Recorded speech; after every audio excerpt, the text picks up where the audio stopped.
Assalamualaikum warahmatullahi wabarakatuh. Perkenalkan, nama saya Regina Pahrun dari kelas 4A dengan NIM 131421011. Di video ini saya akan menjelaskan materi mengenai mengidentifikasi peralatan dan perlengkapan kearsipan.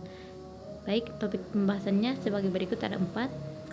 Yaitu yang pertama, membahas berbagai macam peralatan kearsipan.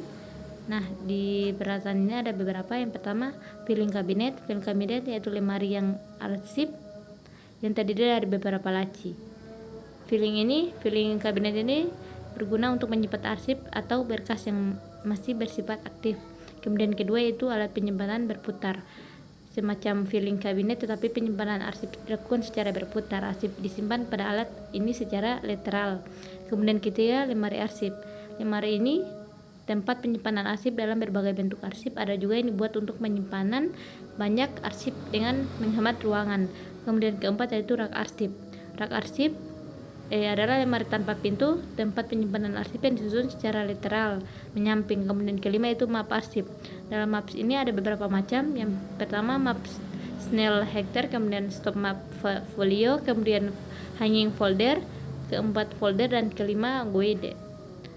Baik, selanjutnya bagian B, perlengkapan kearsipan. Ada beberapa. Yang pertama kartu indeks. Kartu indeks digunakan apabila arsip yang disimpan menggunakan sistem penyimpanan subjek, tanggal, wilayah, dan nomor.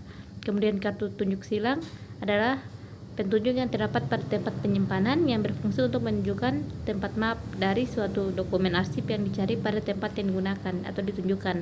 Kemudian ketiga itu lembar pinjam arsip. Lembar pinjam arsip ini adalah lembaran formulir yang digunakan untuk mencatat setiap peminjaman arsip. Dan kemudian keempat, map pengganti atau out folder. Jika surat yang dipinjam tidak hanya satu surat, tetapi satu map yang dibersihkan seluruhnya surat-surat, maka perlu dibuat satu map pengganti atau out folder dan menempatkannya di tempat map yang telah dipinjam. Selanjutnya yaitu tahapan-tahapan dalam lingkungan kehidupan arsip. Yang pertama, tahapan penciptaan dan penerimaan. Tahap ini dimulai dari tahap penciptaan. Biasanya sebuah dokumen atau arsip akan dibuat berdasarkan suatu peristiwa yang terjadi. Kemudian kedua, tahap distribusi. Setelah ini di mana arsip akan disebarkan dan pembuatan kepenggunaan. Adapun pendistribusiannya dapat dilakukan berbagai macam cara seperti pos, pengiriman email, dan lain sebagainya. Kemudian ketiga, tahap penggunaan. Tahap penggunaan ini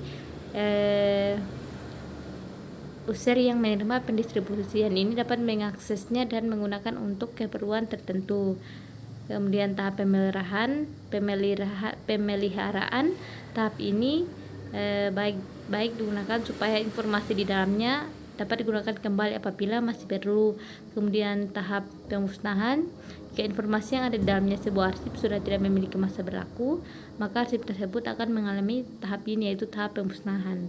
Baik, itulah pemaparan dari saya. Lebih dan kurangnya saya mohon maaf. Wassalamualaikum warahmatullahi wabarakatuh.